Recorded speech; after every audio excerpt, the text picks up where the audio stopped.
Okay, you may now begin. Awesome. So it's 5:07 p.m. August 29th. I call the meeting to order. Welcome to the board making this meeting. I suppose everyone was able to spend time and review the minutes from the previous meeting. Are there any questions? Nope. If none, I would ask for a motion to approve the minutes. Yeah, I'll move that. Second. All right, great. All in favor, say aye. Aye. Aye. Aye. Aye. All against? All right, nothing against. So the minutes to the previous meeting are approved. So the next is, I think we will wait for the executive director to join. When she joins, can we, Just in time. John, look at the financial reports? She just joined. If she's I ready for just some joined. comments. Yes, good afternoon, everyone, and I apologize for my delayed arrival. I hope everyone's been doing well and enjoying your summer. Today, I'm just looking forward to us giving you a quick overview of how things have been moving along with the strategic planning process. Ken will provide that overview to the board today, along with kind of our next steps moving forward. But it's great to see you all. And with that, I will turn it back to staff in regards to our financial reports. Turn it over to John. Yeah, Chelsea, before we get going any further, congratulations on that story in the New York Times. I don't know how many other people got a chance to see it, but that's really a wonderful puff piece for HOC. Wasn't it great, Ken? Yeah. It definitely, well, first of all, this reporter, we didn't know where he was going to land with the story because he'd been working on it for over a year. But Oh my. Wow. you can tell that it was, he did a thorough job in terms of getting the historical context, and Joyce Siegel and many others helped contribute to that background. But we're very proud of it. And for the other board members who haven't had a chance to see the article, we'll send it out so that you can have a chance to review it and understand some of the aspects of our work that's being picked up by many of our counterparts and a lot of interest across the nation. So Yeah. It was getting some nice shares on LinkedIn too. So yes. Oh, good. Yeah, that's great. Yes, it's getting picked up, so it's really good. I'm hoping it results in more resources, and that's the goal and the hope. Good. Thank you. All right, John. Okay. So next we will discuss the financial reports. And what was sent to you were the reports through the year end of fiscal 23. And on the cover memo, you see an explanation of our current discretionary funding award balances. The one that you continue to see without any change is the first one about positive financial reporting. We will definitely have some action on that item for the next meeting. I'll be able to report on the status of that. So let's see here. I'm gonna get my screen. So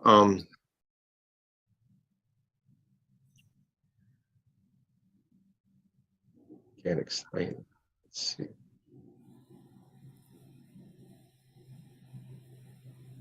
Sorry about this full screen. Okay, so there and then also you see there's some activity on section 3. So we've already started drawing down on the second award that was just made in April. And we continue to receive donations for the Section 3 HOC Works program from HOC's vendors. We were already over budget for what we expected in fiscal year 24 in terms of donations. So in the next meeting, we'll have the first quarter reports and you'll see all the activity on that. So that, of course, opens up a whole variety of opportunity for us to make the funding decisions on tuition assistance and other workforce development programs that I'm sure Stephanie will be more than happy to present to all of you in the coming months.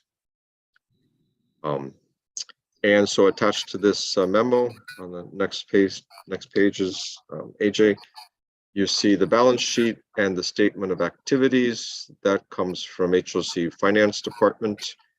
These reports were submitted to our auditors, as well as the next two reports, the budget to actuals and the summary of ledger balances. All of that was submitted to our auditors. They have everything that they requested from us, and now we're just waiting from them any requests for additional information if needed. So does anyone have any questions about anything?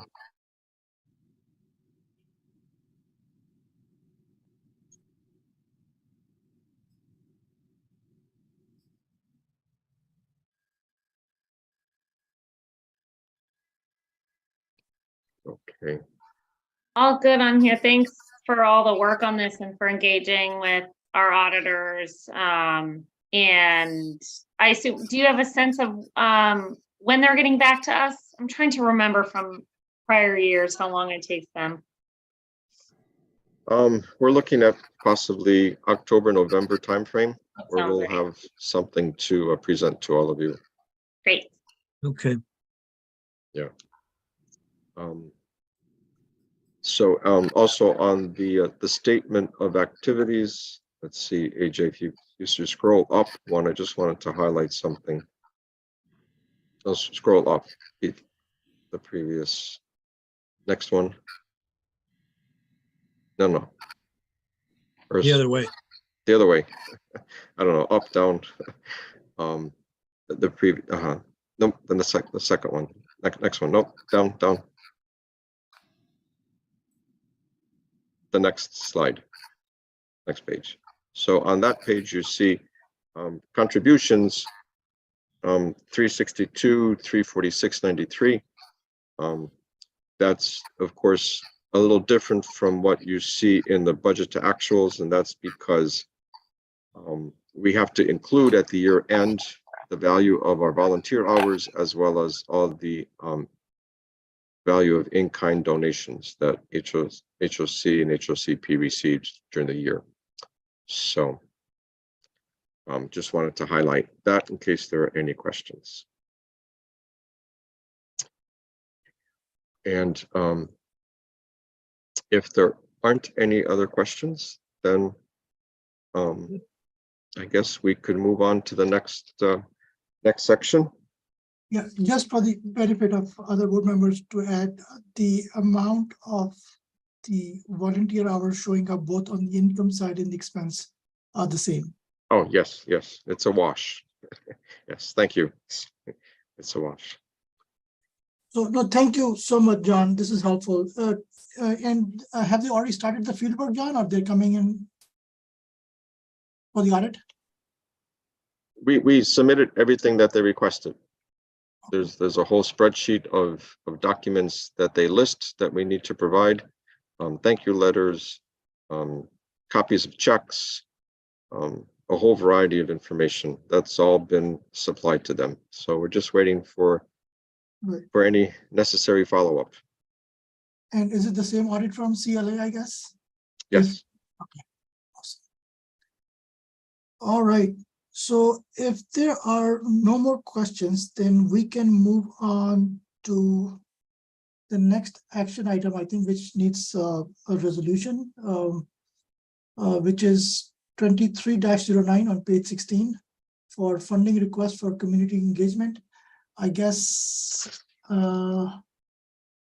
Stephanie Moore's here. She will present this request. thank you, Stephanie. The floor is yours, Stephanie.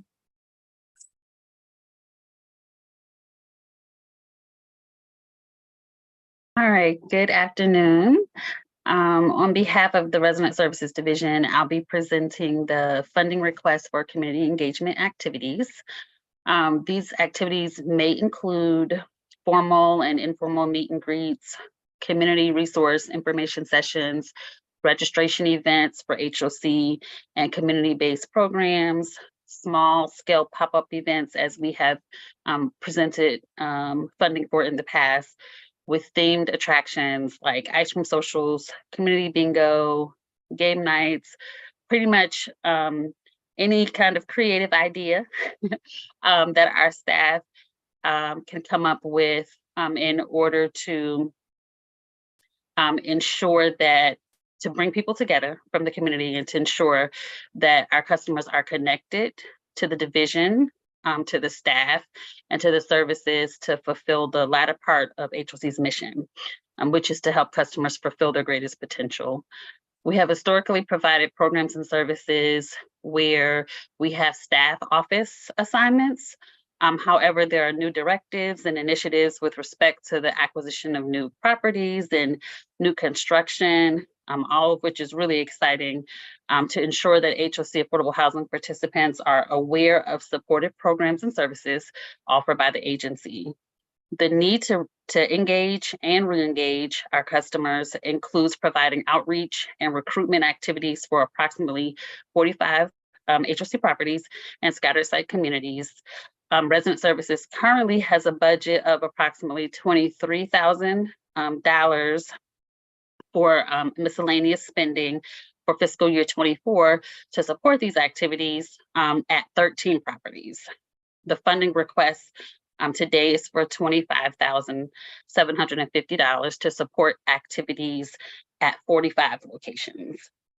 We plan to reevaluate our program impact and outcomes in the next 5 months, and if needed, return to the board for additional funding to continue our activities in the second half of the fiscal year. This concludes my presentation. If there are any questions, I'm happy to answer those questions. Thanks, Stephanie. I had a couple questions. It's a big expansion to go from 13 properties to 45. And can you talk a little bit about, it looks like this is only covering sort of supplies and incentives. Can you talk a little bit about the resources from it looks like you're leveraging existing staff, and it's a big push.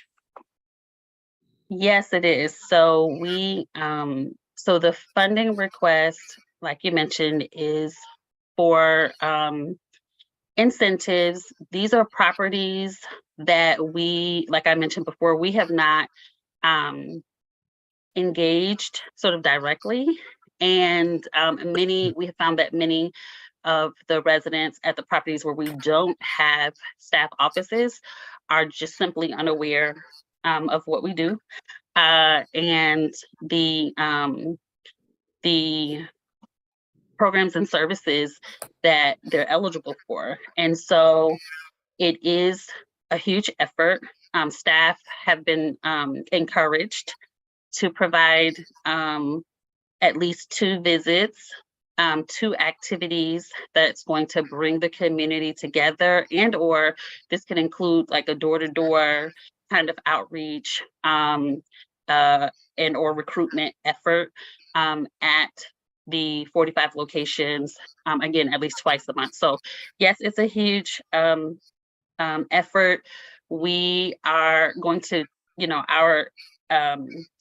obviously our goal is to be as fiscally responsible as possible. We do think that the incentives are going to be necessary because, again, these properties are not aware of us to the extent as some of the properties that we have historically worked in.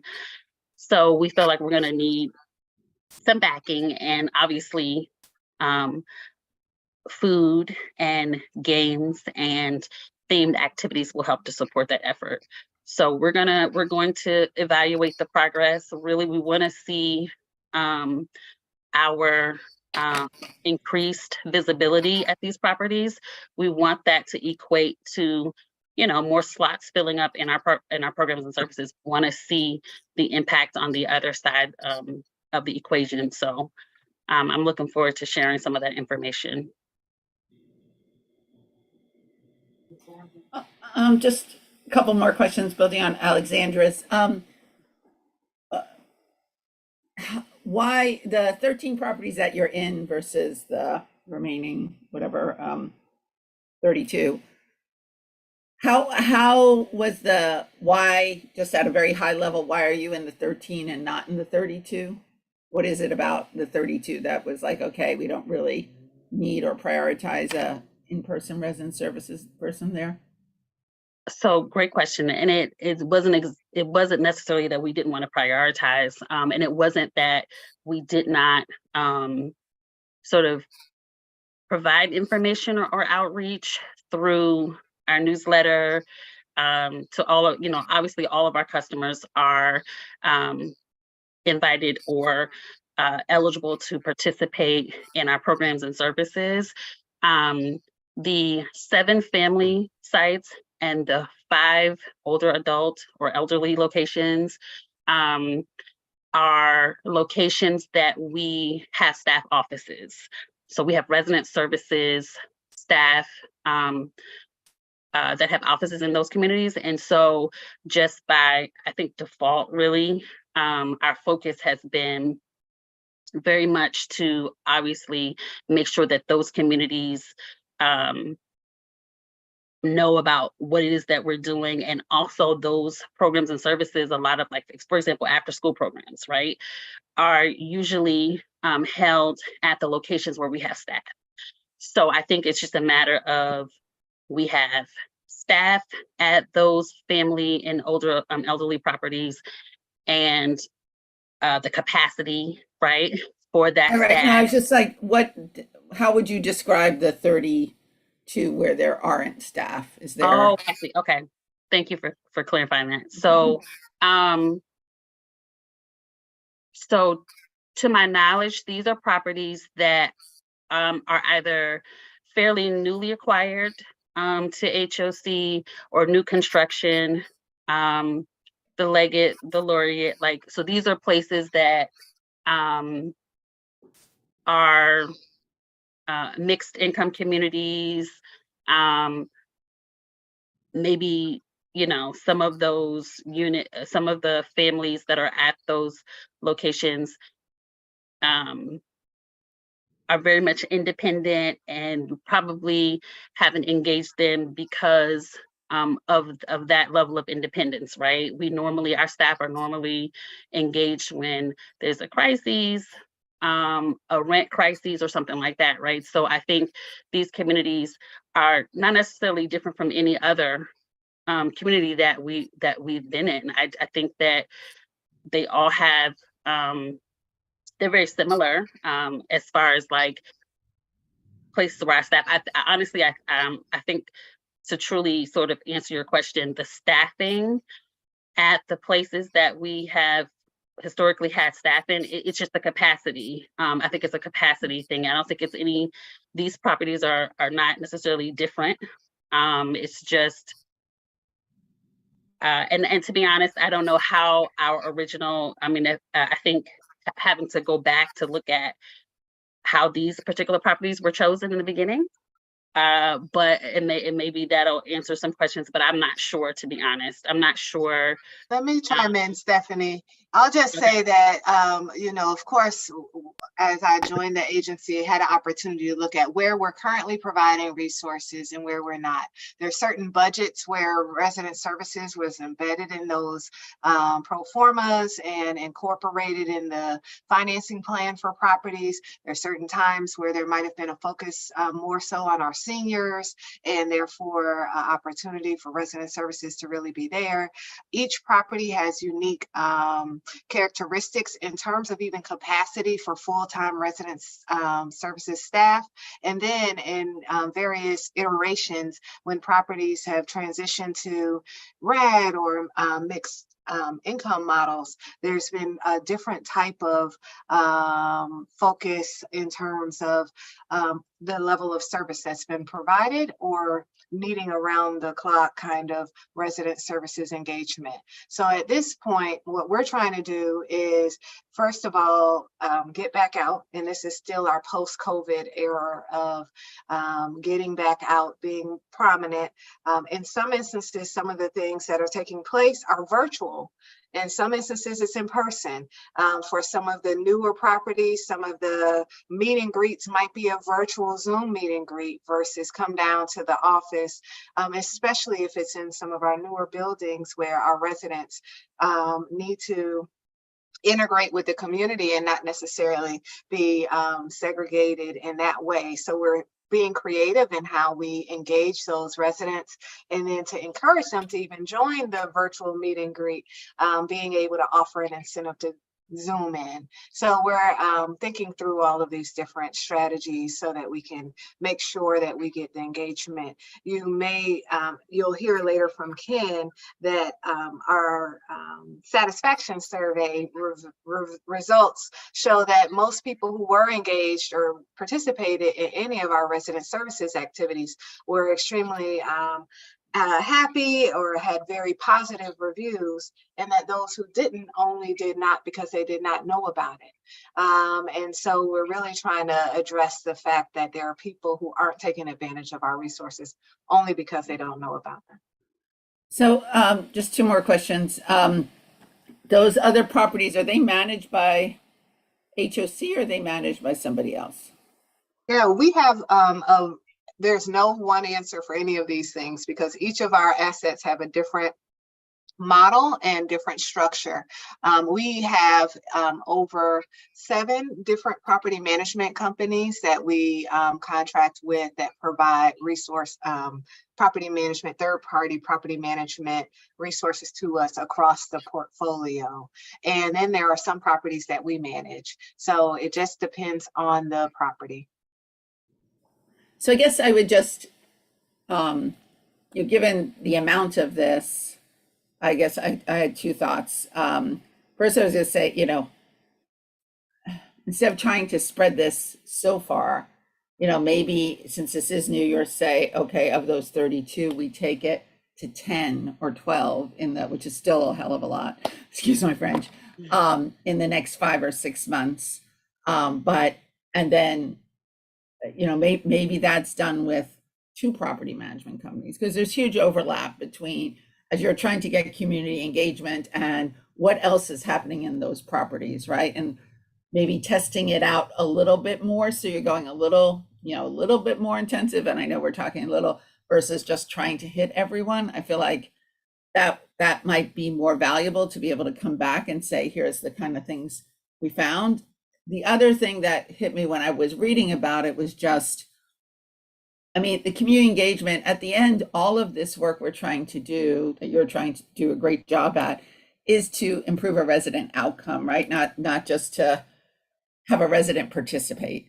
And in some properties, it could be that there's a need at the property level for people to feel more engaged with each other, right? There's some dynamic at the property that's not feeling great. But if besides that, then I think it's like, okay, what,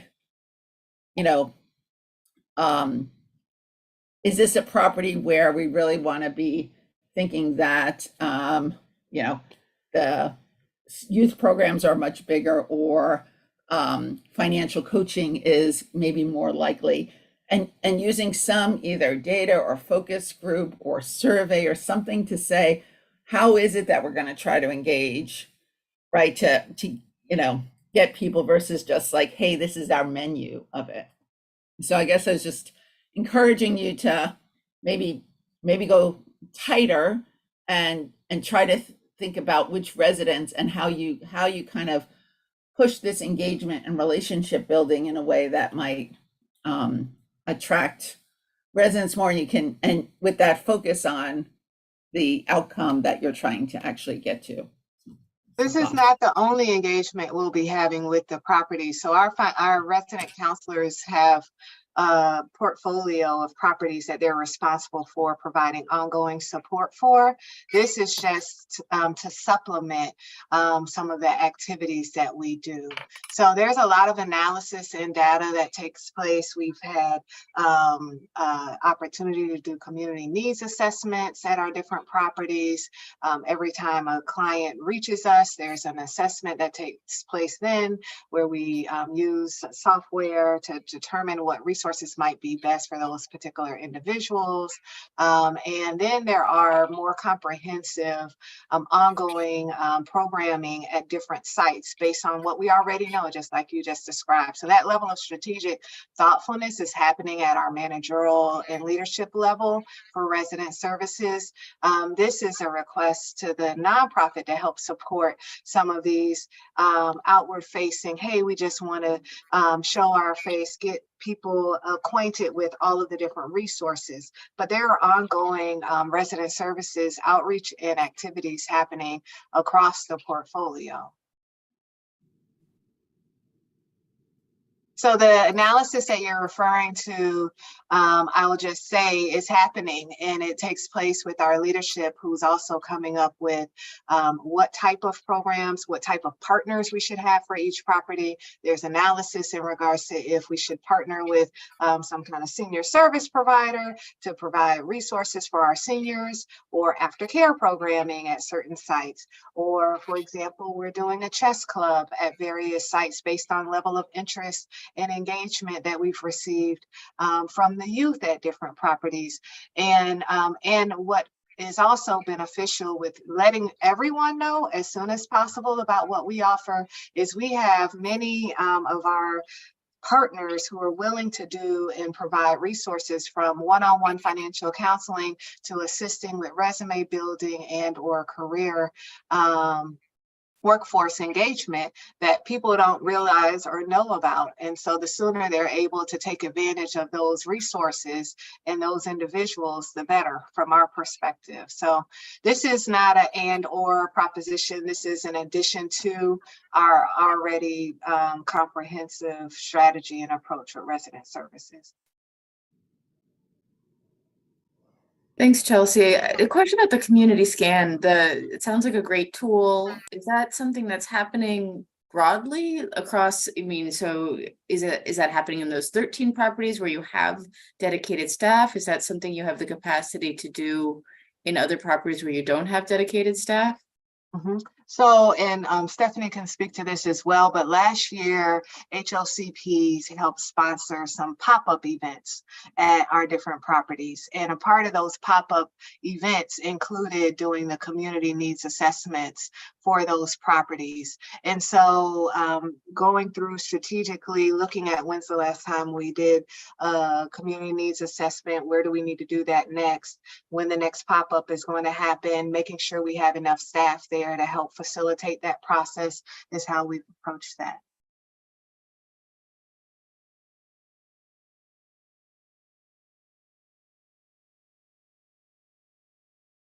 Great.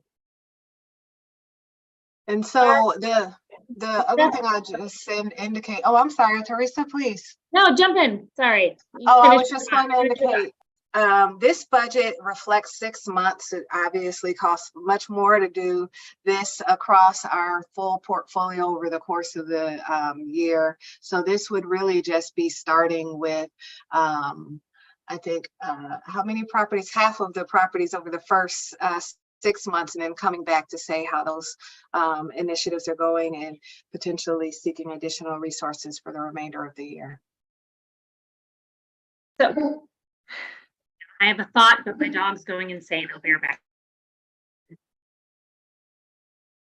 So the 45 sites, that's half the I just wanted to clarify, that's half the portfolio, or you're saying you would be reaching, you'd start with 20-something sites to start? This budget is for, and Stephanie, you want to answer that Yeah. question? Mhm. Yes, so this budget is for 45 locations. There's actually approximately 60 locations total. The 45 locations are locations that to date our staff have been reaching out to staff, showing up at the property, introducing themselves, creating relationships with the property management staff, that kind of thing. So these are locations that we are looking to further our presence and engage our customers. And we want to be able to step it up a bit. We know that there's certain, just the socialization for the youth, having an ice cream, bar is sort of, is attractive to our kids. And so if there is, a movie and, something, a sweet treat or something like that, like these are things that we know works from, our previous experience with the locations where our staff are currently, meaning the office locations. So it really is just a matter of we're already, we've started to engage these 45 locations. We want to, increase our presence. We have the staff there twice a month. And again, this funding is really just to support the supplies, and the incentives to go along with all of what Chelsea has explained around what we're already doing, how we are providing resource information, like the things that we're already doing. So this is just in support of that.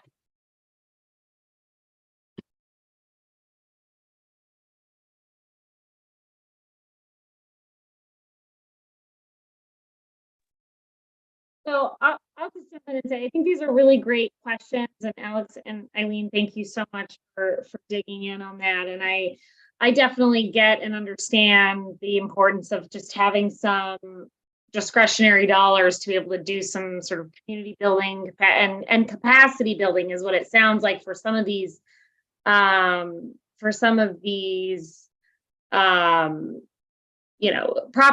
and communities. It sounds like it's augmenting some of the work that's already going on. I think what would be really nice, and this is something we can chat about maybe and think through if there's an opportunity to do this at some point, is there, I think because of COVID and we've got new board members, it's been quite a while since I think many or any of us have been to any HOCP properties. And I wonder, Chelsea, not to put a lot more work on the team, because I know John and folks already do a tremendous amount of work, but it may be beneficial for us at some point, maybe in the fall or winter, to maybe visit a couple of properties and have an opportunity to engage directly with Stephanie and many of her colleagues in resident services to sort of just have a baseline of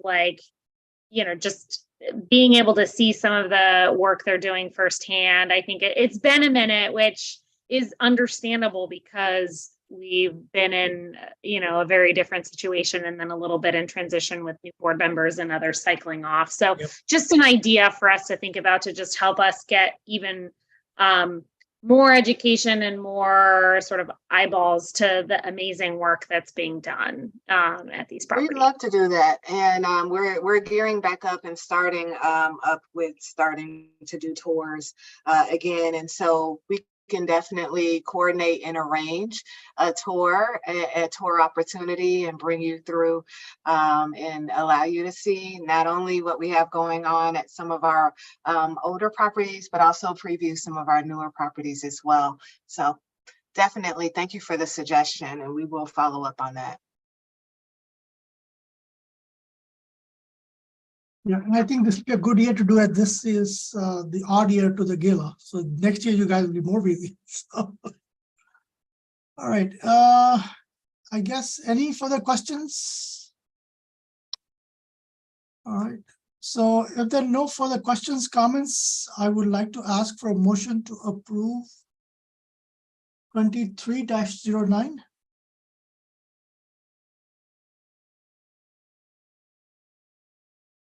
I can make a motion. Any seconds? Yeah. I'll second it. All in favor, say aye. Aye. Hi. All against? Good. All right, all against, nothing, no nice. So motion 23-09 is approved. Maybe Stephanie, at some point, maybe next quarter or something, you can come and give us an update on how things are going and how, you know, some of the expansion into some other properties is going. That would be great. Sure. Yeah, I think that, Agree. I would love that, and to hear sort of, you know, feedback on what's working and how you are using sort of that immediate feedback in real time to think about, you know, targeting or, you know, specific initiatives or how that might look different as you think about scaling. Absolutely. Yeah, and Absolutely. don't be afraid to sort of dip your toe into like, okay, as Eileen suggested, you know, we're gonna do these 5 and then these 5 and like kind of iterate on that to give you guys some space to do exactly, you know, what we were chatting about. So great job. Thanks, Stephanie, for your work. Thank you.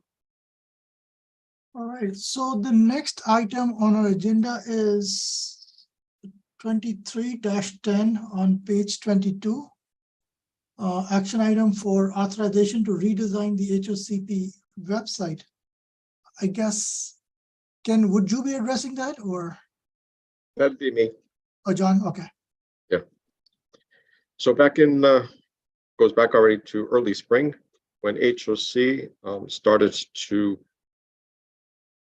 work on redesigning its website. And so since the spring, we have done an exhaustive examination of our content and worked feverishly to redesign the structure.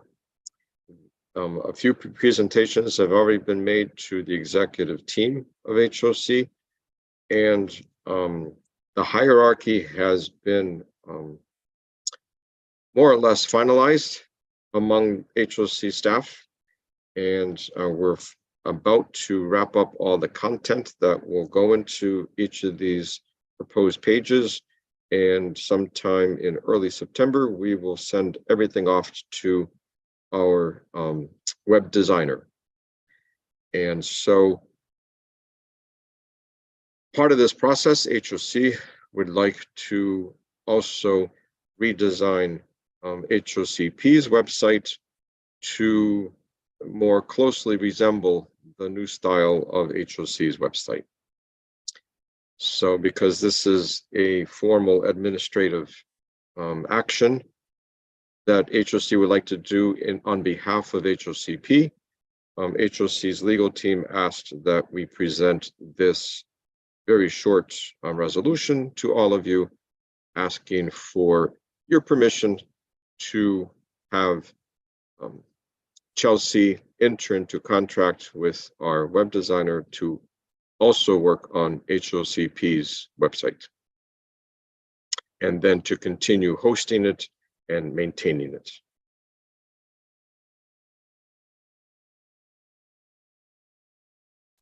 And John, do you want to highlight that there's what the cost is, if any, to HOCP? I'm assuming there's no cost, or is there a cost? I don't see one in this proposal, so my assumption was that that was not being asked of this. Budget impact says none. So Right. we're already under contract with this company to do the larger website redesign. We'd like to also have an opportunity for them to work on HOCP. Kelsey, I'm sure HOCP does appreciate volunteer hours and free work from HOC. So Yeah, yeah. I don't So know how if- much, well, go ahead, John. I don't know if any of you have ever been involved with sending material to a web designer for redesign of your agencies or other websites you may have been connected with. You're welcome to offer your input on how you like to see certain things displayed. I have been involved with working on the hierarchy and filling the content for HOC, so I'd be happy to listen and to hear your input. And I would just say, really, your best sense of who your prime customers are for this, and everybody. That's the hardest thing about a website is, who are the main customers? I mean, there's always like anybody and their mother, but who are the main? And do you expect?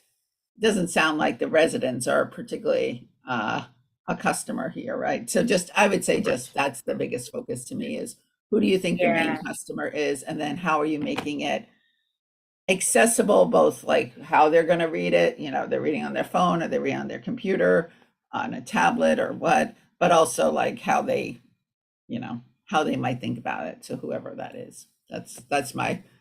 Otherwise, it's a thankless task. So thank you.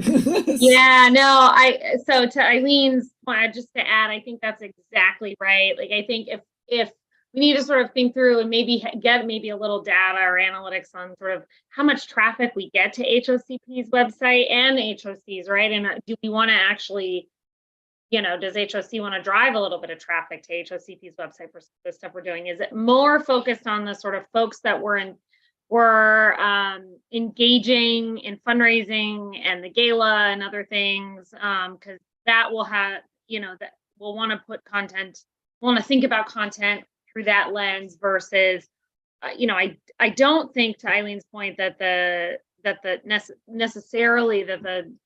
audiences, folks who we're trying to serve. It sounds like Stephanie's team and the resident service team have more direct kind of engagement with them, but it's something to think about and try and figure out like who is using it and who do we want to, sort of who's the audience we want to sort of drive our website to. And admittedly, I need to spend a little more time on our website to really sort of shore up some suggestions I may have, and that may be homework for all of us board members to remind ourselves what's out there. Yeah, that was what I was going to say is, are we going to have some sort of an opportunity to input to this work either after it's started or maybe questions presented to us to give the designers some guidance about what we'd like to have in it or what we think is valuable. That's all. I don't think we are going to, delay that process too long, but I think, it's a board ought to have an opportunity to add their input into it. That's all. Definitely. And John, we'll make sure we circle back with Tia. I think she was supposed to be here and got caught up in another meeting that's going over. Okay. But definitely the goal would be to make sure that the board is fully on board with the new website. Good. Yeah, and I think I'll try to come back. I like numbers, but although it's coming more like in kind from HOC to HOCP, the building of this website, has the vendor made any distinction, like, or demarcated, like what is the percentage of dollars that's being spent on the HOCP work, part of the work? Because I guess that will still flow into HOCP, right? Unless they are totally doing it pro bono and not charging HOC anything for this extra task.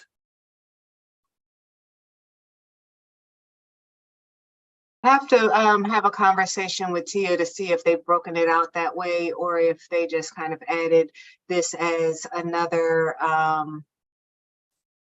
page that they're going to design for us. So let us follow up on that.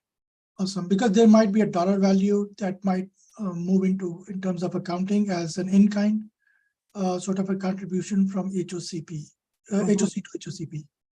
Okay, we'll look into it. All right, thank you. And I'll be happy to share with you a draft of the hierarchy of the HOCP site once we start working on that, and some proposed content for the pages. Of course, HOC's website is going to be quite robust.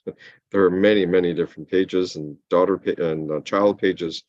HOCP's won't be as robust, but I'll be happy to present to all of you what we would propose before we send it off to the web designer. Good. John, yeah, just one other thought is just to the degree it really kind of is a lot about trying to fundraise for it. Do you want the opportunity to be able to kind of put some stories up about the funders or funder engagement or pictures of funders? Again, just trying to be like, what is one of those main objectives of that? But if that is, then I think designing it in a way that you could have lift that up, because my experience of funders is, they're all over the place, but sometimes they're really motivated by, look, we got a profile on this, right? And given that we're trying to really attract folks who care about their civic presence and reputation in Montgomery County, that might be something. So that would be my only other thought. Good. Yes, Thank you. Eileen, that's a really good point. All right. Okay, no further questions, I guess. If there are no further questions, comments, I would like to ask for a motion to approve 23-10. Motion. Any seconds? A second. Right. All those in favor say aye. Aye. Aye. All against? All right, hearing no noise, motion 23-10 is approved. All right, there is a special presentation now, John, on the strategic plan. Yes, Ken Silverman is here All right, Ken. to do that. floor is And, yours. oh, great. Thank you, AJ. He has it popped up on the screen already. All right, wonderful. Great. Hi, everyone. So I have a relatively short presentation summarizing our progress so far on HOC's strategic plan and our next steps in our plan, how we hope to incorporate HOCP and seek to get your feedback on that approach. You may have had a chance to review the underlying data that we collected, as well as watch the commission's retreat earlier in August, where they had a 4-hour, pretty robust discussion and gave some direction to us moving forward. So some of this is kind of repeated from the last presentation, so I'll move through kind of quickly, but I put in some of the background because I wasn't sure if anybody hadn't seen it before. So next slide. So just a reminder of the purpose of our 5-year strategic plan and the elements, vision, mission. We haven't had organizational values included in the past. So that's something we're seeking to develop and include. And then our priorities, our goals, objectives, and our implementation plan and dashboards and monitoring approach. Next slide. We have our internal strategic planning team, Chelsea, Kayreen, Tia, and myself, and then our consultant from Public Works, which is an organization that has done strategic planning for a number of state and local organizations across the country. and has been applying their expertise here. One of our hopes, we're trying to find the right point, but we do want to bring Public Works into a meeting with you, with the board, to discuss, and in consulting with John and Chelsea, I think we'd like to do that when we have more of a draft strategic plan formed, so that we can present a better sense of where we're headed with HOC's strategic plan, and that way you can react, as well as start to give us your input as to where HOCP would best fit in, and how to take direction from that. Next slide, please. So just reminder, we've divided our strategic plan into 2 phases. So phase 1 is the strategic plan itself, which will be at a higher level. And that's what we're working on producing and hoping to have adopted by the commission in October of this year. And then we will move to an implementation plan, which would be sort of the next step down. Each year of the 5 years, what are the actual action steps that we hope to achieve? How are we going to measure and monitor those? Developing dashboards to track our progress towards those goals. Okay, next slide. So this is the same timeline we've been providing. We're now in right on the border of August and September. We've completed our stakeholder engagement process. That's really what we've been doing for most of June and July, and we've now begun drafting the strategic plan itself, and that's what the retreat with the commission has been focused on. And our next step will be to produce a draft to bring to the commission for their review and approval. Next slide. So a little more of a zoom in on stakeholder engagement. We were able to hear from over 2,500 people throughout June and July across a wide variety of different stakeholder groups. We did individual interviews with and as well as some small group interviews with over 50 people, included commissioners, of course, HOC leadership, as well as line staff, county executive and council, as well as government agencies like DHCA and other partners, partner agencies, nonprofits, including both, sort of housing developer nonprofits, as well as service providers that overlap. Some, that work closely with HOC, as well as some that serve low-income people, but we haven't necessarily worked as closely with before to understand, where there may be opportunities for growth. We did 3 surveys, one for customers, which included residents, voucher holders, and waitlist applicants. That survey was produced in English and in Spanish. We had almost 2,000 people respond to that survey across those groups.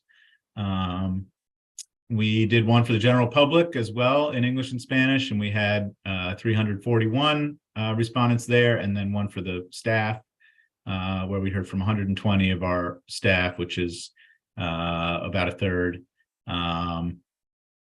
We did 2 town halls, one via Zoom, where we had about 140 participants, and then one in person at the Silver Spring Civic Center, where we also had about 140, 150 people.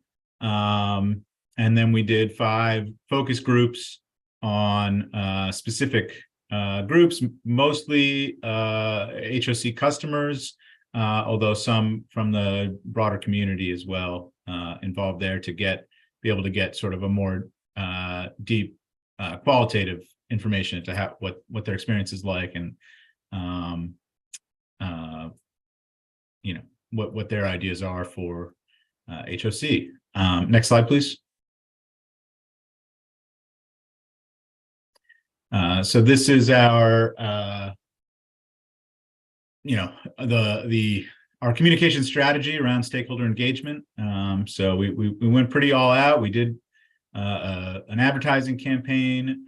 We leaned on all of our partners, elected officials to help us spread the word about these events and to help us be successful in getting, across a large number of demographics, capturing, folks that are neighbors, folks that are renters.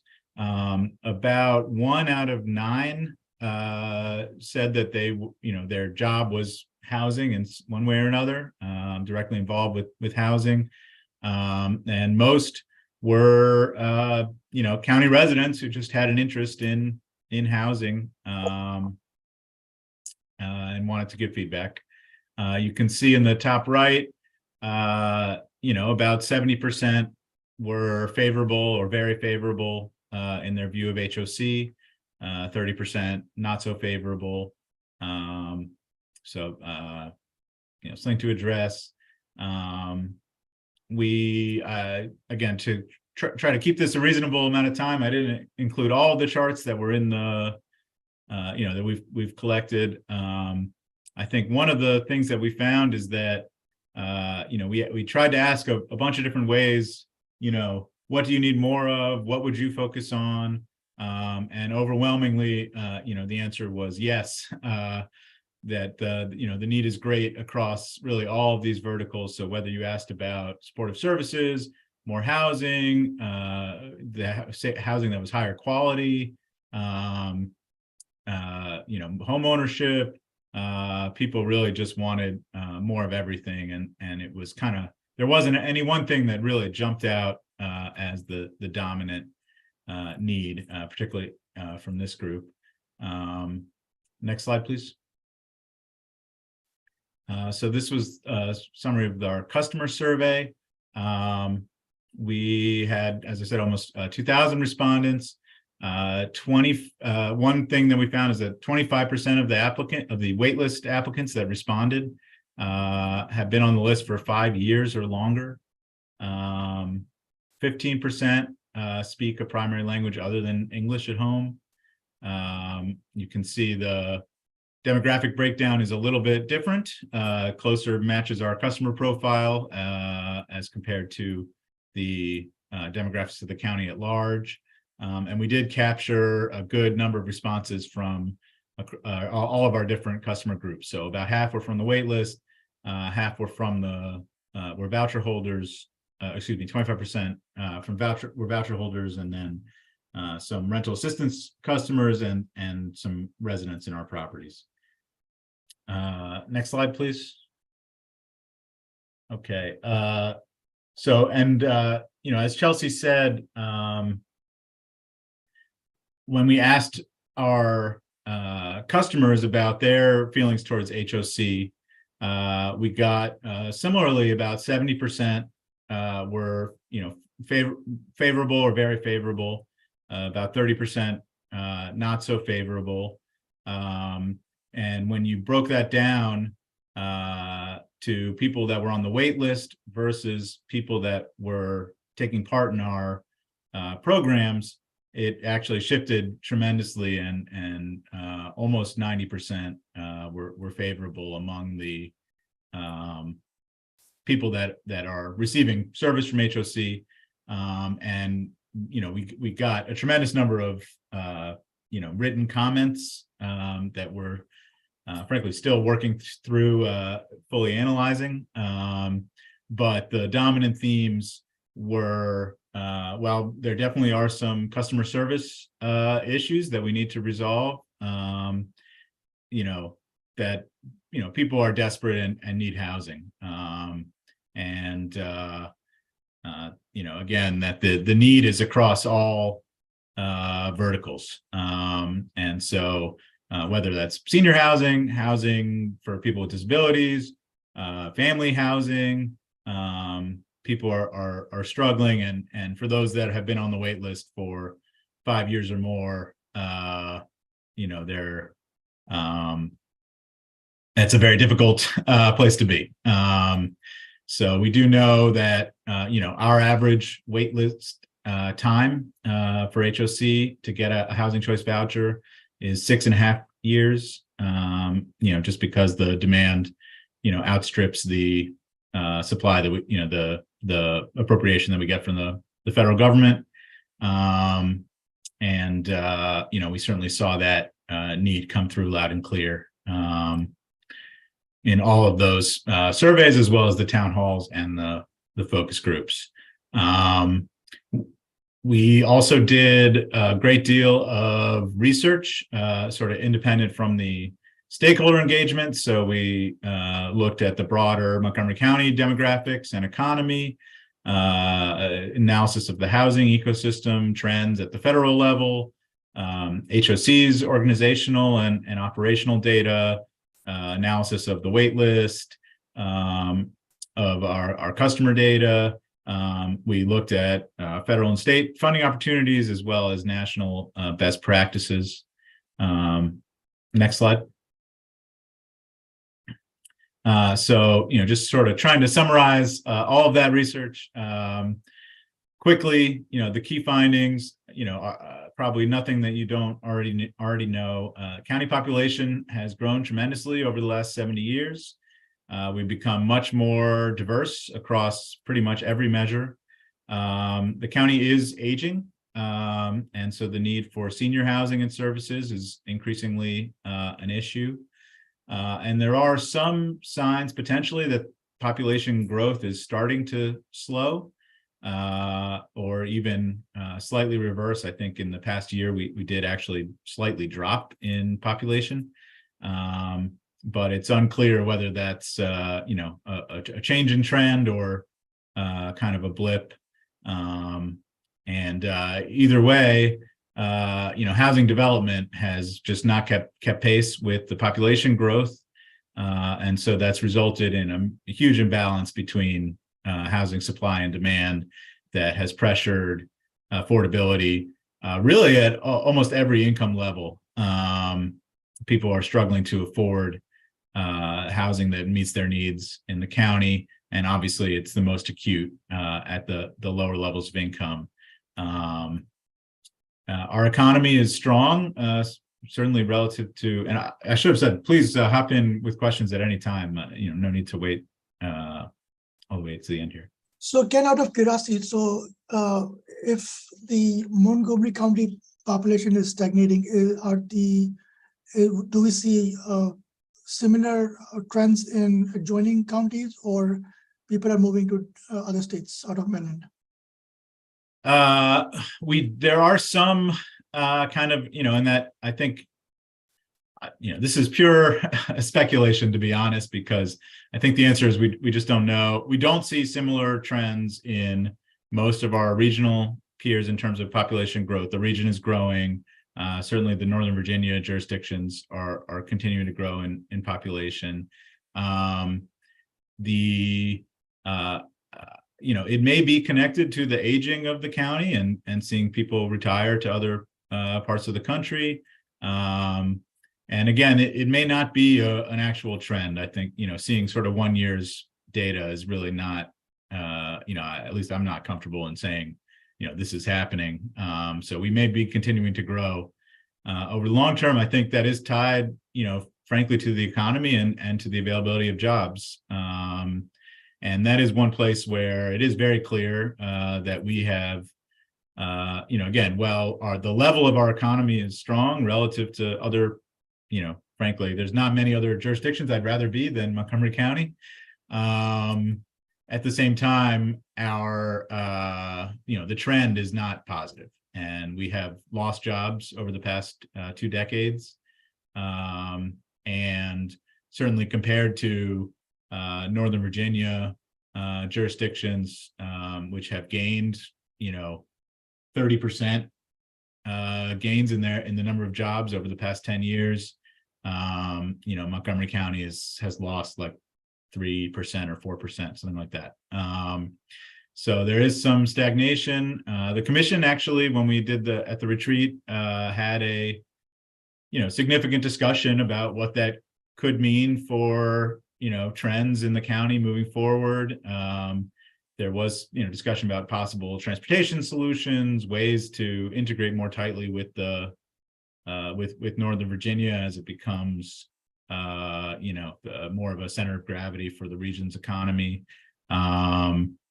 But and then also, some fear over what it might mean for the level of resources that might be available in the future to support government services.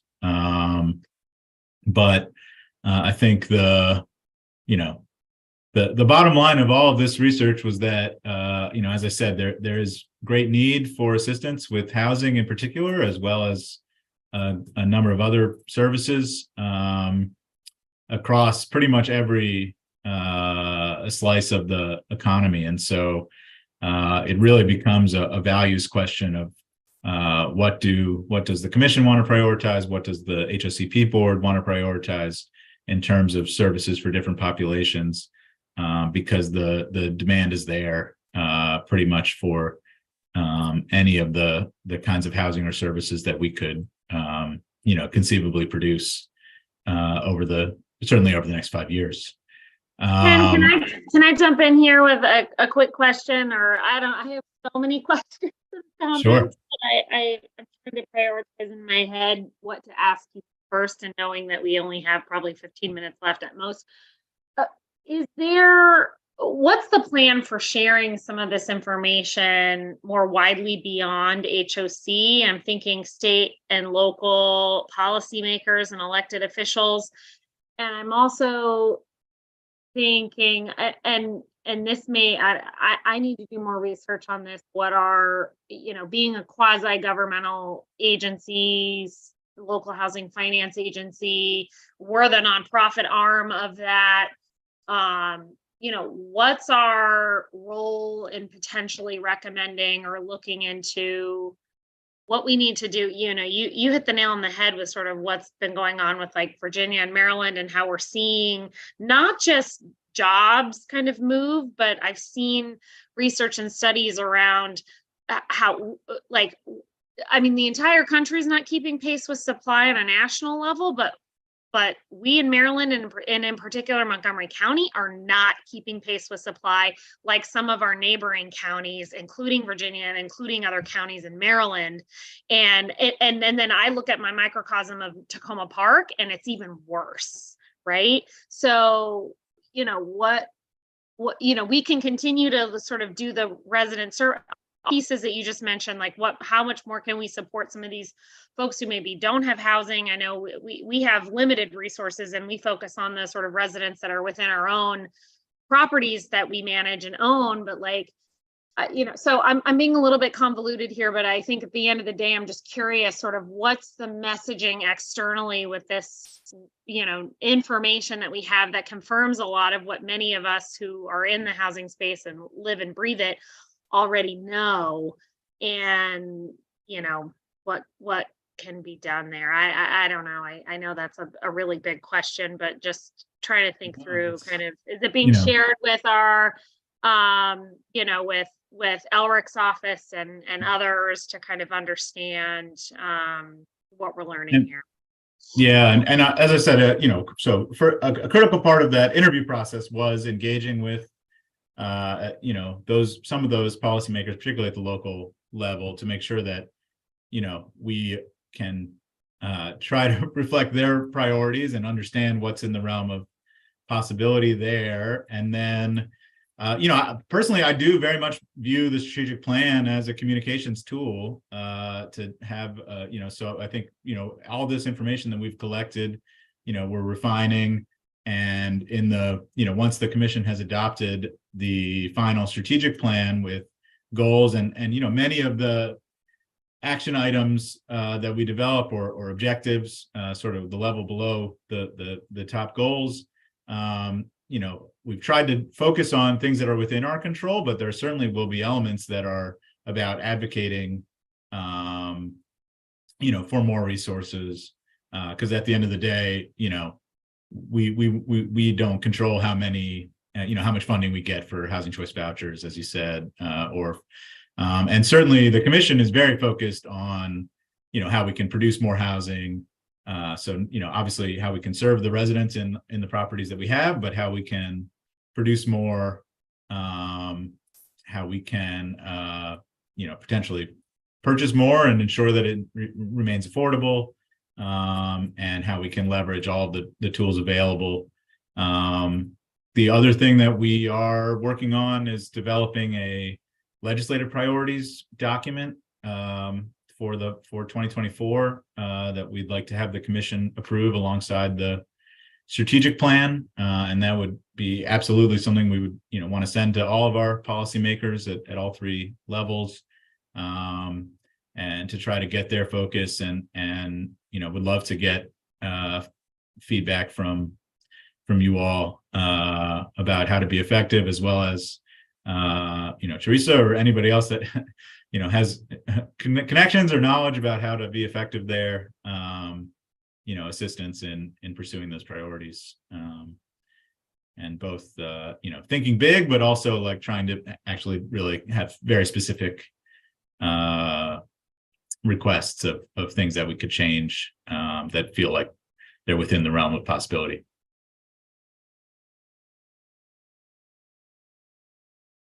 Is that kind of okay? And I'll just indicate, yes, the minute we are able to get the board's approval of this strategic plan, we're going to be echoing it, amplifying it, getting it out, letting everyone know what and how our plans and what our focus will be for the next 5 years. And of course, it's not just about building additional units. There has to be other approaches that we take in terms of preservation and other subsidies that we're exploring to try to get and address the overall affordability needs. So thinking through all of the different ways we can address this issue. So there will be a very significant communication outreach immediately following, along with the legislative priorities. Yeah, absolutely. And I think one of the things we're looking to do is, and I know Tia's got some amazing ideas, and we're have a great plan to develop some hopefully compelling communications material, communicating not just the our goals, but some of the background information, as you said, that drives what we do. Okay, next slide, AJ.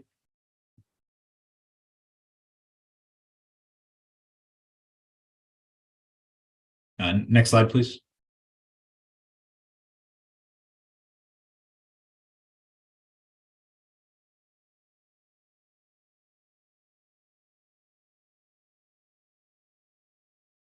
AJ, are you able to advance?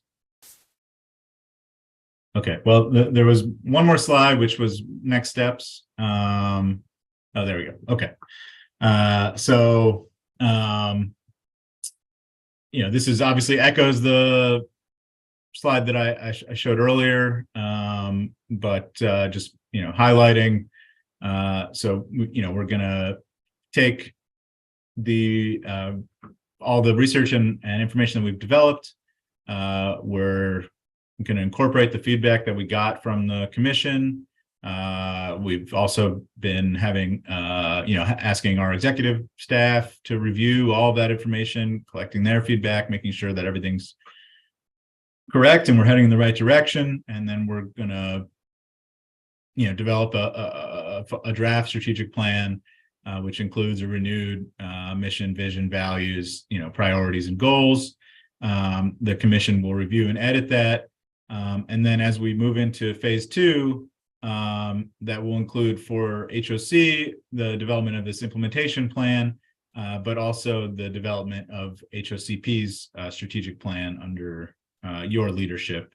And so the proposal is to, complete HOC's strategic plan, and then with the benefit of having that document in the commission's direction, moving forward with an HOCP strategic plan that you all would approve to fit in. We're also working to schedule, and I know that the commission is eager to see at some point this fall a joint meeting with the commission and with the HOCP board to be able to have a discussion, and strategic planning, I think could be one element, and then it could also be a broader opportunity for the two boards to meet and have a discussion there. So that's the conclusion of what I had prepared, but happy to answer any other questions. And I'm also available, if anybody wanted to meet individually and share individual feedback or information. We're eager to be able to collect that as well.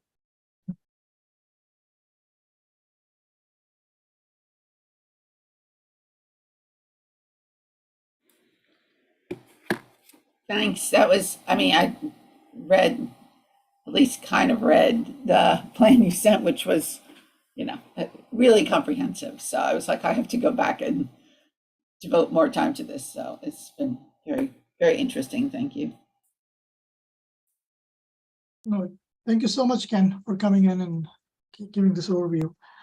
John, do we have any date for our next board meeting yet, or?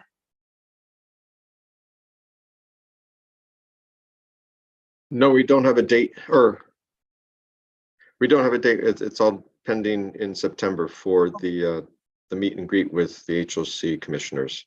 Okay, I'll send out as soon as we have a little better indication. I'll send out probably a doodle survey to gather everyone's availability, because it would be great to have 100% participation.